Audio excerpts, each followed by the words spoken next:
দর্শক, ঢাকা বিশ্ববিদ্যালয়ের পরিবেশ নিয়ে জানাতে ফজলুল হক হল থেকে সরাসরি যোগ দিচ্ছেন আমাদের স্টাফ রিপোর্টার বিপ্লব আহসান। বিপ্লব, বিশ্ববিদ্যালয়ের পরিবেশ কেমন দেখছেন এবং ছাত্ররা কি বলছেন?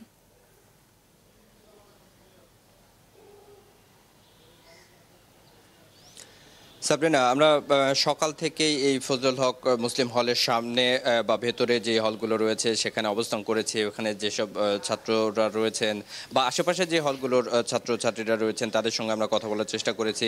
সবার মধ্যে একটা আতঙ্ক এখনও কিন্তু বিরাজ করছে এবং এই মুহূর্তে যে আমার পেছনে যেই লাল ভবনটি দেখতে পাচ্ছেন এটি সে আলোচিত ভবন, অর্থাৎ এটি অতিথি ভবন। এখানেই কিন্তু দফায় দফায় যেই তোফাজ্জলকে মারার যে কথাটি জানা গিয়েছে সেটি কিন্তু এই রুমে হয়, সেটি এই মুহূর্তে দেখতে পাচ্ছেন। এবং সেই ঘটনার পর থেকে নিশ্চয়ই আপনারা জানেন যে শাহবাগ থানায় মামলা হয়, 6 জনকে গ্রেপ্তার করা হয় এবং প্রক্টর আজকে তিনি কিছু আগে কিন্তু কথা বলেছেন, ভার্সিটির প্রক্টর তিনি যেমনটা জানিয়েছেন যে 8 জনের সম্পৃক্ততা পাওয়া গেছে এবং সবাইকেই ছাত্রত্ব বাতিল করা হয়েছে। হলের যে সিট সেটিও কিন্তু বাতিল করা হয়েছে।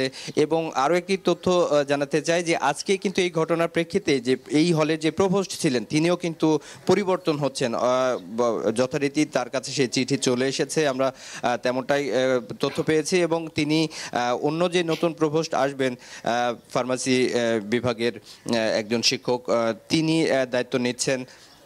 তাকে এই যে বিষয়গুলো বুঝিয়ে দেওয়ার সেইগুলো কিন্তু বুঝিয়ে দেওয়ার কর্ম চলছে এই মুহূর্তে, এমনটাই কিন্তু আমরা জানতে পারি।